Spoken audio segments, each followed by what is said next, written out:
existe. O homem não foi criado. Ele é fruto de um processo de evolução. Leia Darwin antes que seja tarde. Se liga aí, como é que ficou? Antes de comer, vamos agradecer a quem trabalhou para colocar comida nessa mesa. Obrigado. Obrigado. Obrigado. Obrigado. De nada. Obrigado. Podemos comer. Se liga no adesivo.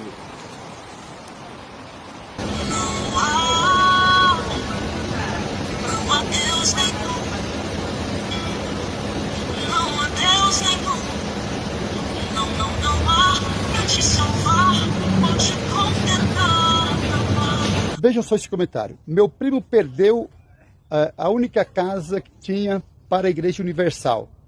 Ficou pagando aluguel, doente, faleceu há 2 meses. 45 de casado, deixou 6 filhos. Então, é isso que eu não me conformo.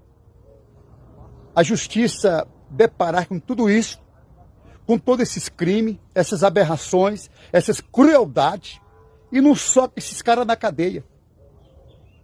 Ah, mas deu porque quis. Mentira, ninguém dá nada porque quer para a religião, não. Eles têm o poder da persuasão, da manipulação, de ludibriar as pessoas, esse estelionato, esse charlatanismo, vende ilusões para as pessoas. Saiba disso, é justiça brasileira. Ninguém dá dinheiro porque quer nem religião.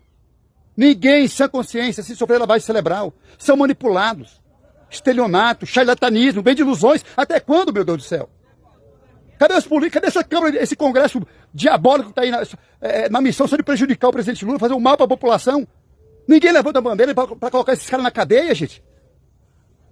E alguém fala, Gilmar, não entra de política não, porque política não presta. Quem não presta é essa porcaria de religião.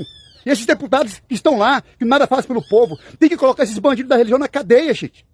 Na cadeia, alguém tem que fazer alguma coisa, não pode. Qualquer Deus, qualquer divindade é uma construção da mente do ser humano. A guerra entre Israel e Hamas não é de hoje. O mesmo Deus que elegeu esse povo, essa nação, na Bíblia livrou, porque não livrou agora. Quantas crianças inocentes morreram e esse Deus não fez nada? Fábio Sabino, professor universitário, palestrante e escritor. Especialista em exegese hebraico e grego. O poder de Deus só está contido nas páginas, nas folhas da Bíblia. Então não posso negar, mas também não tenho como provar. Para existir Deus, tem que ser a causa não causada. A mente humana consegue compreender isso? Não. Vamos falar da lei da semeadura um pouquinho. O que você planta, aquilo que você colhe. Vamos pra Bíblia. O ladrão da cruz, ano 2, tá do lado de Jesus. Aí um chegou assim e falou, mestre, lembra-te de mim quando entrares no teu reino. Olha, Jesus, hoje mesmo estarás comigo no paraíso. Aí eu pergunto, o que esse ladrão comeu? Peraí, então vamos pegar essa lógica. Quer dizer que hoje na sociedade, pessoas estão roubando, matando, camarada levou 3 tiros, não morreu, tá lá na UTI. Senhor, lembra-te de mim quando estar no teu reino. Aí foi salvo? É assim então?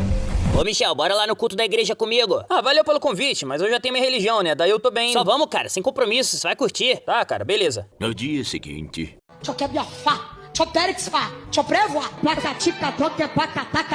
Of the king, the power, the man, the best, the king, the fairy, the smart. Agora.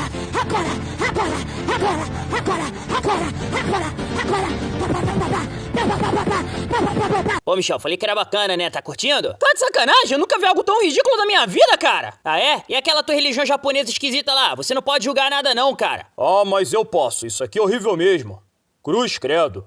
Luxos milionários do casal gospel mais ostentador do Brasil. Estevão Hernandes e Bispa Sônia não abriram uma igreja, abriram uma franquia de riqueza celestial. Enquanto o fiel passava calor no culto, o casal Renascer curtia a brisa numa cobertura milionária à beira-mar. Enquanto a irmã vendia bolo para pagar o retiro, eles embarcavam no jatinho da fé particular. A fortuna do casal chegou a 65 milhões de dólares. Isso dá mais de 300 milhões de reais em patrimônio gospel. E isso sem contar o dízimo parcelado no cartão. Mas calma que o luxo não para aí. Tinha carros importados, fazendas, mansões e até heliponto para evitar engarrafamento de bênçãos. E se você achou isso tudo exagerado, segura essa. Em 2007, eles foram presos nos Estados Unidos com 56 mil dólares escondidos dentro de uma Bíblia e no sutiã da bispa. Evangelho versão exportação. Deram aula de contorcionismo celestial para escapar da cadeia. Usaram tornozeleira eletrônica e voltaram para o Brasil como se nada tivesse acontecido. Isso é uma vergonha. Ah, agora eu entendi. Agora eu saquei. Agora todas as peças se encaixaram. Seja muito bem-vindo a mais um vídeo aqui no nosso canal. E hoje vamos dar continuidade à aula sobre a formação da Bíblia hebraica. Você que não assistiu à primeira aula, eu recomendo que você assista a primeira aula. Nós fizemos a primeira parte em live, no formato de live, e agora a segunda parte em formato de vídeo. Para você que gosta de aprender a respeito da Bíblia, vamos então continuar sobre a invenção, a formação da Bíblia hebraica, o Tanar, que aqui a gente chama também, no Ocidente, de Antigo Testamento. Para você que não sabe, a Bíblia hebraica é o nosso Antigo Testamento. Então, no final deste vídeo, eu vou deixar aqui, mais ou menos aqui, na tela final, a primeira aula, o vídeo, a live da primeira aula. E também aqui embaixo na descrição, nós vamos deixar aí tanto as referências, as fontes bibliográficas, quanto o link da primeira aula. Então vamos aqui para a nossa transição e vamos dar continuidade à aula. Então está aí para você na sua tela a formação da Bíblia hebraica. Nós já fizemos, como eu disse na primeira aula, os textos áureos, explicamos o que é canon, fizemos a introdução, pontos importantes, autores e compiladores, personagens importantes, localização, e paramos aqui na organização da Bíblia hebraica e livros canonizados. Então, não deixe de assistir a primeira parte. A primeira parte é pré-requisito para essa segunda. Se você ainda não assistiu, continue aqui assistindo a segunda aula, depois volte lá, né? Ou melhor dizendo, vá até a primeira aula e assista também a primeira aula. Então vamos lá, organização da Bíblia hebraica e livros canonizados. Em primeiro momento, a Bíblia hebraica ela é dividida em 3 partes, né? Que são partes distintas. A primeira parte é a chamada e conhecida como Torá, que na nossa Bíblia ocidental, a forma ocidental como foi organizada a nossa Bíblia, a gente chama de Pentateuco, ou seja, os primeiros 5 livros da Bíblia hebraica, né? E no caso, os primeiros 5 livros da nossa Bíblia, do nosso Antigo Testamento. Então vamos lá. Torá ou lei. A Torá, composta pelos 5 primeiros livros da Bíblia hebraica, é considerada a parte mais antiga do cânon. Sua compilação é atribuída a Moisés, mas a forma final provavelmente foi estabelecida durante o período persa, 538 a 332 a.C., ou início do período helenístico, de 332 a 164 da Era Comum. Bom, nesta informação da Torá, nós temos 2 informações. Uma informação que é teológica, quando se atribui a Moisés a autoria da Bíblia hebraica. E hoje em dia nós sabemos que Moisés sequer é uma personagem histórica, ou seja, Moisés sequer existiu. Na verdade, conforme os historiadores e arqueólogos, a Torá, a primeira parte da Bíblia hebraica, ela foi potencialmente escrita, revisada, reescrita, retroprojetada, ressignificada pelos sacerdotes. Ali a gente encontra pelo menos 4 fontes diferentes, que é a fonte javista, também a fonte eloísta, a fonte deuteronômica e a fonte sacerdotal. Essa fonte sacerdotal, com certeza, ela é a majoritária, ou seja, e é a principal. Ou seja, os sacerdotes de Jerusalém, após o cativeiro babilônico, com o auxílio e a autoridade governamental do Império Persa, por trás dessa elite sacerdotal e elite judaica que retorna para Jerusalém, eles então escrevem a Torá, os 5 primeiros livros da Bíblia, e vão desenvolver também todos os outros livros. E isso vai durar do final do século VI, início do século V, até o século II, por volta de 164 ou até mesmo 180 antes da Era Comum, ou seja, antes de Cristo. Antes da Era Comum, para quem não sabe, antes de Cristo. Depois, Era Comum, para quem não sabe, depois de Cristo, tá bom? Bom, então, é mais plausível, é mais lógico, é mais assertivo falar que a Torá foi inventada a partir do final do século VI, com o retorno para Jerusalém de uma elite que tinha sido levada cativa para a Babilônia, e ela foi desenvolvida até mais ou menos 332, e o restante da Bíblia hebraica até cerca de 164. Então aquela história de 400 anos de silêncio profético, de silêncio no coloquial aí, como falam, né? De forma coloquial, silêncio de Deus, que não existe silêncio de Deus, ali na teologia é um silêncio profético, né? De 400 anos, aquilo lá é mito, é lenda, nunca existiu aquilo lá. Na verdade, todo o Antigo Testamento foi desenvolvido, vou repetir, do finalzinho do século VI até o finalzinho do século II. Ou seja, cerca de 130 anos entre 120 e 130 anos antes de Jesus nascer, o Antigo Testamento ainda estava sendo desenvolvido, mas ele só vai ser concluído mesmo em 90 depois de Cristo. Ou seja, o Cristo da narrativa, ele vai viver durante o primeiro século 33 anos. 30 para 90, 60. Menos 3, 57. Então, somente 57 anos depois que o Cristo pode ter existido, eu acredito que não existiu, pode ter existido ali, sim, um revolucionário, um ser que levou essa alcunha de Cristo e fora crucificado, né? Mas o Jesus da Bíblia, o Jesus da narrativa da Bíblia, não existiu. É lenda, é mito, é fábula, é construção teológica com o objetivo de controlar pessoas. Então, assim, deixando esse caso do Cristo de lado, essa questão do Cristo histórico, do Cristo teológico de lado, o Antigo Testamento só foi realmente pronto, só foi realmente construído e inventado de fato e de direito no ano 90 depois de Cristo, da Era Comum, né? No ano 90 da Era Comum, ou seja, 57 anos depois da crucificação do Jesus da narrativa bíblica. Então, a pergunta que se responde, Jesus leu a Bíblia? Não. Jesus leu a Bíblia hebraica? Não. Já falei bastante sobre isso no primeiro vídeo, na primeira aula. Os apóstolos, Paulo, leram a Bíblia hebraica? Não. É mito, é lenda, é invenção teológica, é falta de conhecimento de quem estiver ensinando isso por aí, pelos púlpitos, dizendo que Jesus consultava a Bíblia hebraica, Paulo, os apóstolos, Pedro, João, Tiago, Tomé. Não teve nada disso. Existiam, sim, de fato, os pergaminhos que compuseram o cânon da Bíblia hebraica.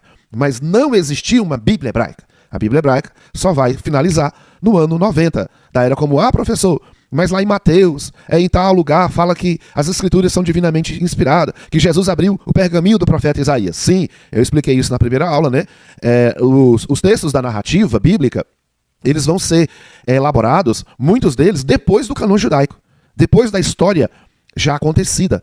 Muitos, principalmente os evangelhos, eles são bem tardios. Muitos são pós-ano 70, pós-guerra de Jerusalém, os evangelhos. As cartas de Paulo, provavelmente, que são as mais velhas obras do Novo Testamento, começaram pelo menos de 15 a 20 anos depois de Jesus, né? Seguindo ali uma tradição oral, seguindo ali conceitos totalmente diferentes daqueles que vão ser escritos nos evangelhos, provavelmente todos após a guerra de Jerusalém contra Roma, pós-ano 70, né?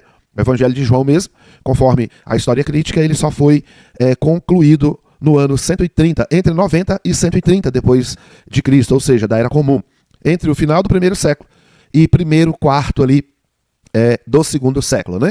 Então, eles já sabiam o que estavam escrevendo. Os autores do Novo Testamento sabiam o que estavam escrevendo.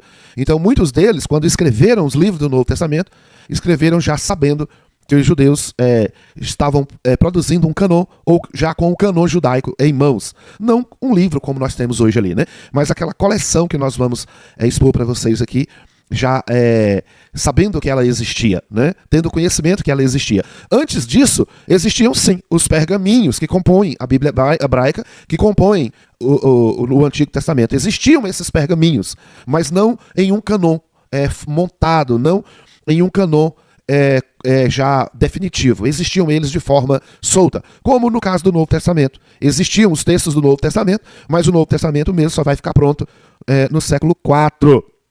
Somente no século IV. Ou seja, quase 400 anos depois do Cristo é que o Novo Testamento também vai ser ratificado ali, né? Então, o Antigo Testamento ele foi concluído no ano 90 depois de Cristo, ou da Era Comum. Então, concluímos aí o assunto da Torá, o ponto 2, que são os Neviim, né, ou os profetas. A seção dos profetas foi provavelmente compilada e canonizada após a Torá, possivelmente durante o período helenístico, greco-macedônico, né, já dentro ali do século III, século II em diante. Esses profetas, muitos deles escreveram coisas que já haviam acontecido e eles ressignificaram, enchendo ali de lendas, enchendo de mitos, enchendo de coisas que eram típicas tanto do Egito, quanto da Babilônia, quanto de Ugarit, quanto da Pérsia, né? Então, os profetas, eles não escreveram nada sem saber.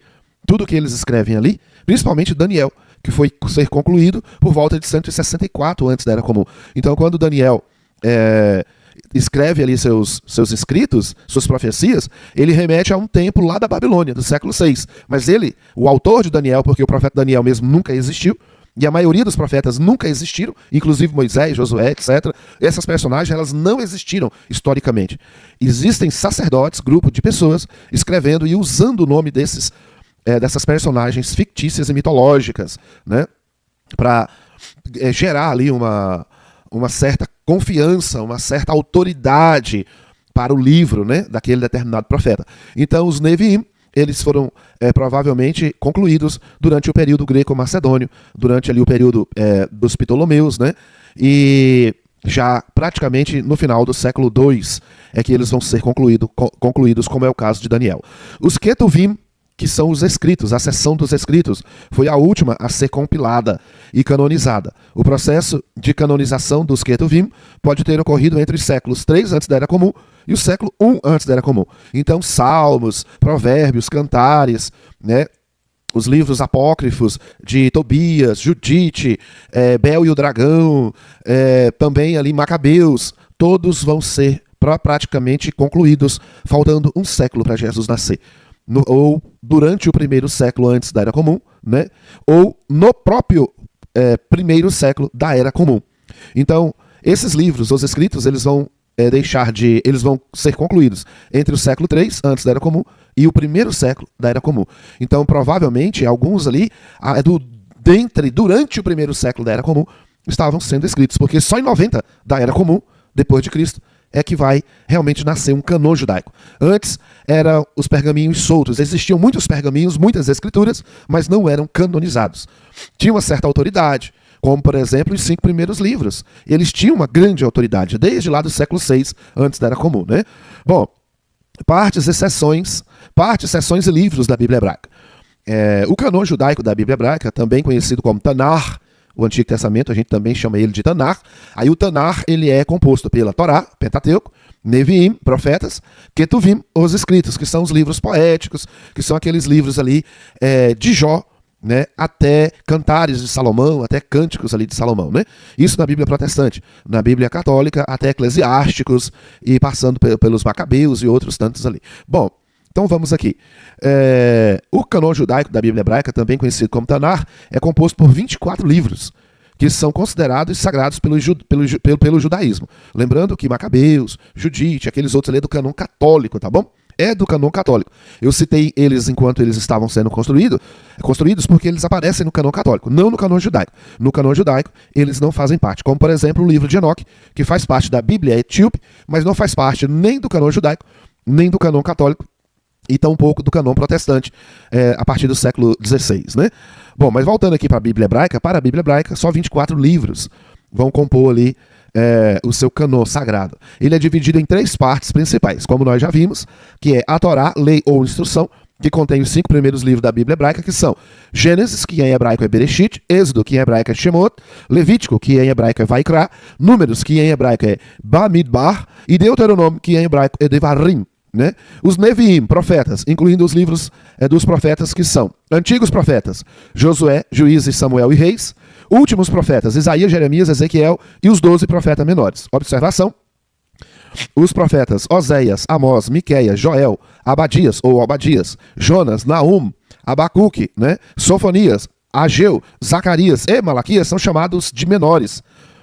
Ou são chamados profetas menores, melhor dizendo. Não porque nenhum tenham pouca importância, mas porque deixaram escritos pequenos, né?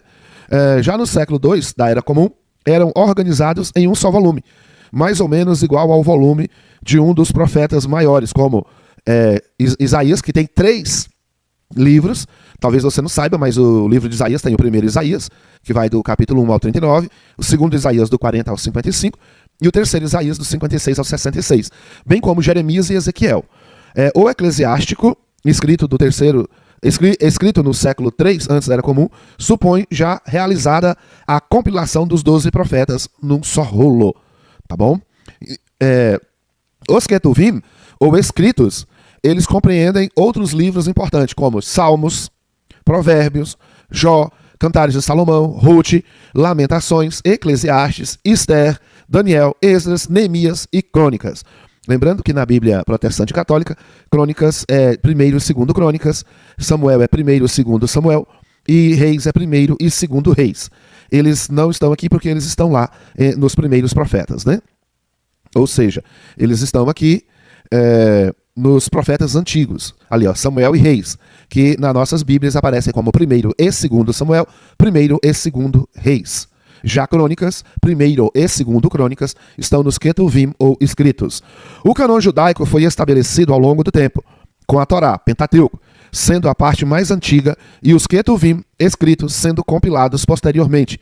A ordem e o conteúdo dos livros podem variar ligeiramente entre as tradições judaica e cristãs, que é o que eu acabei de explicar mais ou menos, porque nas tradições judaicas, por exemplo, Crônicas é um volume só, alguns profetas são um volume só, por isso 24 livros. Nas nossas Bíblias protestantes e católicas, Crônicas são divididos em 2 livros, né? E Reis e Samuel também são divididos em 2 livros. E na Bíblia católica ainda aparecem outros livros que não tem aqui no canônico judaico. Eu vou trazer uma aula depois sobre as diferenças entre a Bíblia católica, a Bíblia hebraica e a Bíblia protestante para vocês, tá bom?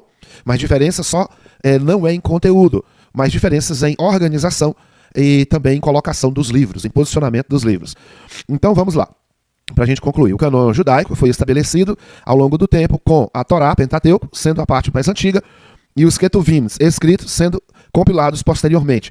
A ordem e o conteúdo dos livros podem variar ligeiramente entre as tradições judaicas e cristãs, como eu já havia dito, né? Conclusão. Por fim, a Bíblia hebraica, também conhecida como Tanar, é a coleção de textos sagrados do judaísmo. Sua formação é um processo complexo que envolveu a compilação e a edição dos textos ao longo de vários séculos. Dentro da conclusão, eu quero trazer novamente só algumas coisas à lembrança. Origem e desenvolvimento da Bíblia hebraica. Tradição oral. Acredita-se que muitas das histórias e leis contidas na Bíblia hebraica foram transmitidas oralmente antes de serem escritas. Composição dos textos. Os textos mais antigos da Bíblia hebraica datam provavelmente dos períodos monárquicos, entre 5 e 6 antes da Era Comum. Perdão, entre 10 e 9 antes da Era Comum, desculpa. Entre os séculos 10 e 9 antes da Era Comum, com revisões e edições posteriores durante o exílio babilônico e após o exílio babilônico com o retorno para Jerusalém. Aí sim, século 6 até o século 3, uma parte. A outra parte foi até o século 1 da Era Comum. Canonização. Processo de canonização. A Bíblia hebraica foi canonizada em diferentes etapas, com o Pentateuco, Torá, sendo reconhecido como texto sagrado primeiro, seguido pelos profetas e pelos escritos, né? Ketuvim, Torá, Ketuvim e Neviim. Conselho de Jamna.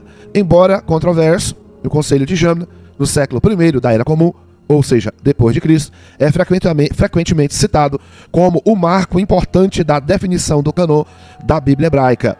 Portanto, não existia um cânon da Bíblia hebraica até 90 depois de Cristo, ou seja, 90 da Era Comum, né? Que foi organizado pelo rabino Yohanan ben Zakkai, dentre outros líderes religiosos judaicos. As fontes e as referências nós lemos na primeira aula.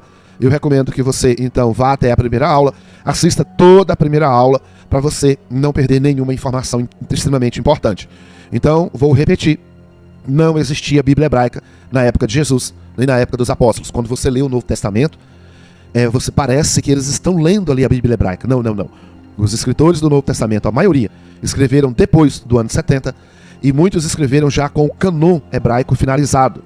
Então eles narram, parecendo que estão lendo a Bíblia hebraica. Eles narram Jesus lendo, né, o pergaminho existia. Na época da narrativa que coloca o personagem Jesus ali na Bíblia, existia os pergaminhos soltos, mas não um cânon da Bíblia hebraica. Na época de Jesus e dos apóstolos, e de Paulo também, sim, a Torá já era extremamente lida, já era extremamente respeitada, ela tinha uma autoridade muito grande, a Torá, né? Mas não existia uma Bíblia hebraica. Existiam sim, vou repetir, os pergaminhos soltos, né? Os manuscritos, os livros que foram parar no Antigo Testamento, na Bíblia hebraica, no Tanar, eles existiam enquanto pergaminhos, mas não uma Bíblia hebraica. A Bíblia hebraica só a partir do ano 90 da Era Comum, que foi ali organizada e apresentada para a comunidade judaica, depois aprovada pelo rabino Yohanan ben Zakkai. Ele é o grande autor da Bíblia hebraica, que só vai nascer 57 anos depois da crucificação de Jesus Cristo. Então, quando você ouvir e vir alguém falando que Jesus liu o Antigo Testamento, essa pessoa não sabe o que está falando. Não só Jesus, mas Jesus e os apóstolos, tá bom? Se você vir e ouvir alguém falando que eles liam o Antigo Testamento, a pessoa não sabe o que está falando. E tudo o que está escrito no Novo Testamento é porque ele já tem conhecimento dos acontecidos. Tudo que está escrito no Antigo Testamento também. Ali os pseudos profetas, as personagens que levam o nome dos profetas, tem um sacerdote em Jerusalém escrevendo por ele, sabendo de tudo que já tinha acontecido. Então não tem mágica, nem no Novo, nem no Antigo Testamento, não tem revelação nenhuma, não tem inspiração nenhuma. Os caras estão escrevendo, eu vou usar esse termo esdrúxulo mesmo. Os caras, ou seja, os sacerdotes, os escribas de Jerusalém, estão escrevendo, sabendo de tudo que já tinha acontecido. No Novo Testamento, os evangelistas, os apóstolos, eles estão escrevendo, ou seja, as pessoas que estão se passando por Mateus, Marcos, Lucas, João, Paulo, Pedro, Tiago, eles estão escrevendo, sabendo de tudo que já havia acontecido. Inclusive dos pré-canons judaicos, que já existiam, mas ainda não tinham um definitivo, tá bom? Espero ter sido muito claro, espero ter respondido às indagações iniciais de que Jesus não leu, apóstolos não leram, não existia Antigo Testamento na época de Jesus e dos apóstolos, na época da narração do Novo Testamento, né? A narrativa do Novo Testamento, tanto a narrativa do Novo Testamento quanto do Antigo Testamento, quem está escrevendo já é conhecedor dos fatos, já sabe de muita coisa, e coloca ali como se fosse profecia, revelação, como se tivesse algo sobrenatural acontecendo, o que não é verdade. Um grande abraço, considere se tornar membro, deixe o seu like, se inscreva, ative os sininhos, você que já é inscrito, confira se a sua inscrição não caiu, porque teve um bug aí no YouTube, e eles colocaram muitas visualizações, depois tiraram as visualizações, colocaram muitas inscrições, depois tiraram as inscrições, e tiraram até das pessoas reais, tá bom? Então, um abraço, até o próximo vídeo, a próxima live, tudo de bom.